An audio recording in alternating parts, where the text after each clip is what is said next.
Let me ask this question about mental health. Okay, so basketball in the 90s, that's when I followed basketball closely. Yeah. Okay. I don't remember anything with mental health. Maybe there was. I don't remember I remember one story in the 90s, not to get you off topic. Sharif Abdul-Rahim? Well, no, he had other issues. But do you remember Willie Burton? I do. I know Willie personally, yeah. Well, he's Minnesota, right? Yeah, that's right. I remember he stopped playing because of depression. Okay. You remember this story?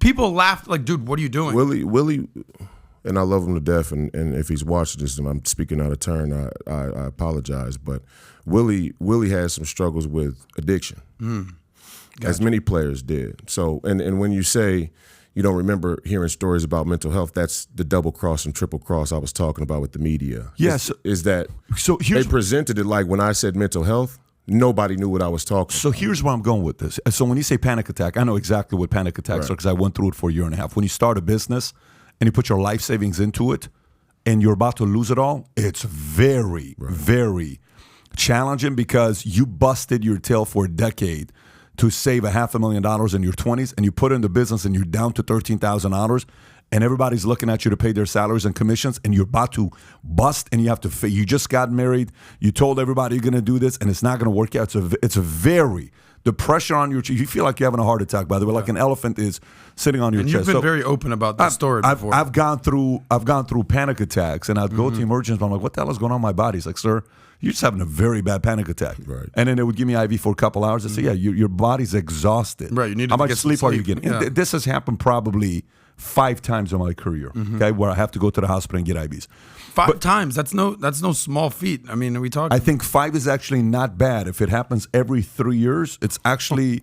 Anyways, I'm not going there. So let's go over here. So athletes today. So here's where I see it.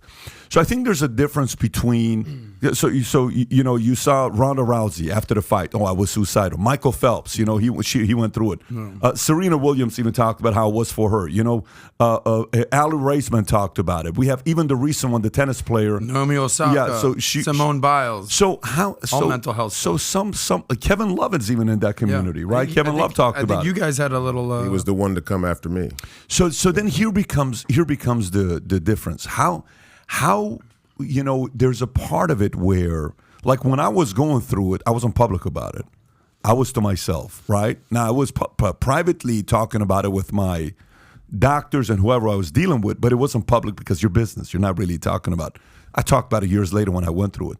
But like when you're hearing with Naomi going through it, you're hearing Kevin go through it. What is the difference between? Man, you just went through a set of losses, and it's tough, and you got to go through it, versus you're actually going through mental health. How do you differentiate between those two? Well, I think it was 2 things. First, I think mental health has been weaponized been weaponized through wokeism, number one. And I think a huge part of the medical community and the mental health community, the field of psychology, through the universities, has also been corrupted by wokeism, by liberalism. And that reflects in even the diagnostical ways to determine the severity of mental illness. But I think that's when you get down into the details. I think in general, the premise that I was coming from is we're not even acknowledging that mental health or the human psychology is a central part of human beingness, to be. And so let's start there. And now if we need to reorient the details, we can do that. And to your point, I think that, all of those cases are very different. Simone's case is different than Osaka's and Serena's, Kevin. They're all different. And they all carry their own unique signature from a mental health standpoint. But I think very clearly if people are saying they have an issue, they probably are. The question is, what issue are they actually having? And what relation does that have to what they're doing, what they're saying they can do or can't do? In my case, I really wasn't saying that there's anything I couldn't do based on my mental health, which is a significant difference from Osaka.